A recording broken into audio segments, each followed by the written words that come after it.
غزلية بعنوان سحرني بنظرتي، كلمات الشاعر المعروف أبو حاتم صالح بن كلات المحضري، من أداء والحان الشاعر أبو شاب الخبيجي.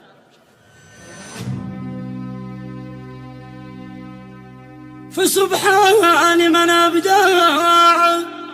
جماله وقامته، وعز الله إني مثل له القى مستحيل، يشل الحلامة مثله العين شافته، وكالبدر نوره ما تبدل ولا يميل، كالبدر نوره ما تبدل ولا يميل. فسبحان من أبدع جماله وقامته،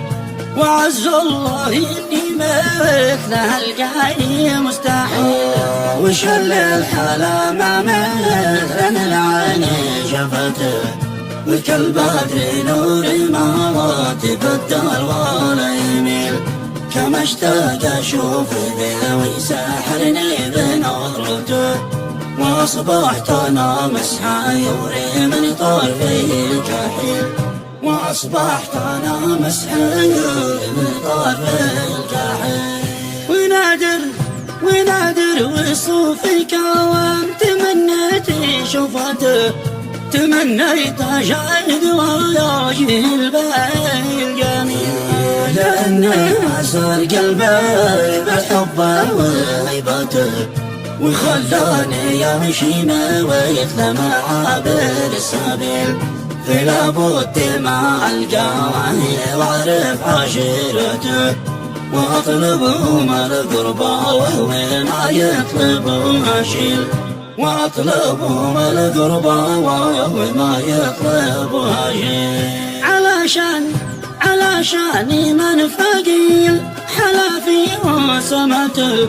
عند أحمد طالبهم ويبذل ما كن بخيل، وما هي خسارة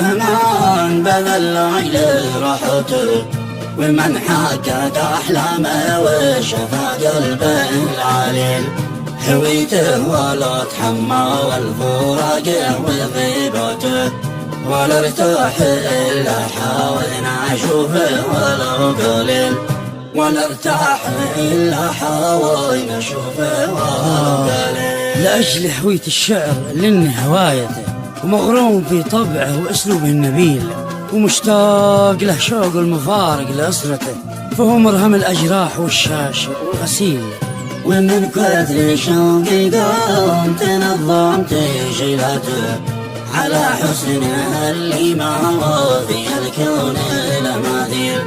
ولا بد يبقى له ويعطيه غايته، ولو يطلب ملكه ويتحمل الثقيل، ولو يطلب ملكه ويتحمل الثقيل. ومن صدري البستة ولأجلي زراعته، وابقى ليل حريص فلا يدخل عميل، لأن البشر حلاوة وغالي بقيمته، في العرض والقمر وفي خصمه النحيل، لحسن حماه الله من عالم الصوت، وعاش الحلا والفا والني في عمره الطويل، ولا عاش من ينكر جمايل حبيبته، لها عهد ابو حاتم ورب السما وكيل، لها عهد ابو حاتم ورب السما.